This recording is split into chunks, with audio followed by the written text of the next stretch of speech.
Today, I'm going to give you 10 tips and tricks for the Outlast trials to get the A+ you so desire. Let's get into it. One of your biggest killers in getting good grades in a trial is sound traps. You'll lose points for activating sound traps, and the biggest sound trap is glass scattered on the ground. Whenever you see this on the ground, go around or over an obstacle next to it. Only walk or crouch walk over them if you have slippers. Otherwise, be quiet next to him or throw something at him to make him go someplace else, or duck or go around these. Pretty self-explanatory technically, but there are traps other than the sound traps. Some you can deal with and some you can't. The ones you can fight against include mine traps, shock traps, and door traps. The door traps are easy to find. You'll find a red light near the door as you approach it. When you activate it, it shoots a drill into your chest and makes a mashing minigame. And it gives you insanity, but you can counter this by either A, opening the door while crouched, opening it and missing since it shoots at chest height, or B, slowly opening by holding the action button to not activate it at all. Either disarm will do wonders, just don't do the first one with a teammate behind you. It won't end well. The traps, however, are much easier to deal with. Simply get a brick or bottle, or even things like hearts. Throw it at the trap, it will destroy it and give you some sweet points towards your rating. If you're a gamer, this should sound familiar. The more you get hit, the more your points get deducted. Going into safer routes or avoiding enemies entirely will do wonders for your scores and keep you from getting Fs on your reports. One big offender is the hiders. If you get too close to their hiding spot, they will jump you and make a mashing game. Having a brick, bottle, or teammate with specific prescriptions will get them off faster. If you get psycho-gassed by any means, you will be able to get points back if you hit the psycho vape. I don't know what his name is. Not only do you get the satisfaction of messing with your enemies, but you also get points for doing so. While throwing bottles and bricks don't damage them, they stun enemies chasing you or someone on your team for moments that could be very crucial. You also get extra stun power and point power if you hit them in the head.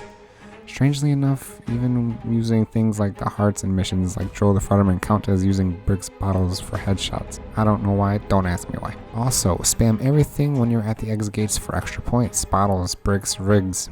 Get all those headshots and don't get hit doing so. While it is marked as a side objective, it is actually super viable for increasing your trial rating. You'll find propaganda posters scattered about the trials on various walls you'll pass by.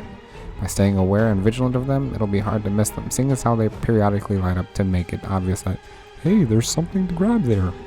My blind ass would still just walk by, to be fair, but as long as you hit the quota, you'll be on track to getting an A+. Some mission types require you to carry things to objectives. For instance, grind the bad children will have you grind bad children. Not like the Jared from Someway way. You'll just grind up bad doll children in a giant industrial grinder. If you set up all the children next to the grinder, the spawn rate of enemies don't increase and make your life easier overall. This also applies to things like movie reels for the mission Cleanse the Orphans and the children for Gather the Children of God next to the van. Setting yourself up helps in the long run as far as safety goes. As soon as all the objectives are turned in, by that time you and or your team will be ready to rush towards the next objective or the exit as soon as all of them are in, making a greater success rate and less chances to take damage. The biggest tool you can find in this game is, unironically, the empty bottle. Throwing these things not only damages enemies and breaks traps, but it also creates a very nice loud distraction. This is going to be huge for solo play. There will be many instances where you'll be locked out of an objective due to the sheer volume of enemies nearby. Make a distraction to make a crucial play. But when you're with a team, you can metaphorically throw someone to the wolves to take chase while the rest of the team gets objectives done. Bottles also help with that too. Hide in the dark as much as possible. It's your best friend in this game. It's hard to really understand it if you have your night vision goggles on, but it is very hard to see in the dark. If you're getting chased, you can literally hide in a dark corner to lose someone who's tailing you. Just take the chase to the darkness against shadow weak enemies, and wait, hang out, don't stress out too much. Crouch walk and find a place to hide. They will check the last place they heard you from and wonder for a second or two before going away. There's even a handy setting for when you're in the darkness or not. You'll be able to see with the icon there. This also works opposite on the X-ray man. Just obviously bring him to the light instead. So, movement in this game is dope. Some of it is unlockable, unfortunately, but most of it is possible through base kit. The sliding mechanic is dope and also allows you to dodge specific traps and obstacles, but it is one of those unlocks. Jump juking enemy attacks, jumping through windows, using the leaning mechanic while running to look back, shutting doors while sprinting through them, closing doors on enemies, crouch jumping to move in quiet bursts, animation canceling. Use this as a baseline for what's possible in this game. And now, most importantly, have fun. I'm just fucking kidding. Your loadout. It's the most important thing about this game. Your rig and your amps all contribute hugely to your success in this game. whether you're casual or speedrunning this game. And for this important milestone, I'm going to make a tier list of the rigs. If you want to see a tier list for all the amps, I'll have it right here on the screen for you. Also subscribe because I really want to get to 1,000 subs and I'm broke and my family's dying. Starting off, the worst long term being the X-ray. It's really good for beginners to learn how to navigate trials, recharge their night vision, and know the general spawn points of literally everything involved. Otherwise, it gets outclassed by the other rig options for their burst features. I can see it doing better in teams, however. Now this specific choice is difficult because both heal and stun are very good when they need to do their jobs, but I'd say heal comes in third. Not only does heal you and everyone around you, but it also cures the psychosis, slows all enemies near you, and slightly stuns enemies for a moment in the radius. Definitely a god tier rig for multiplayer. Stun is your second best option here. Stun gives you a consistent ranged weapon against foes and against minor mobs are very effective.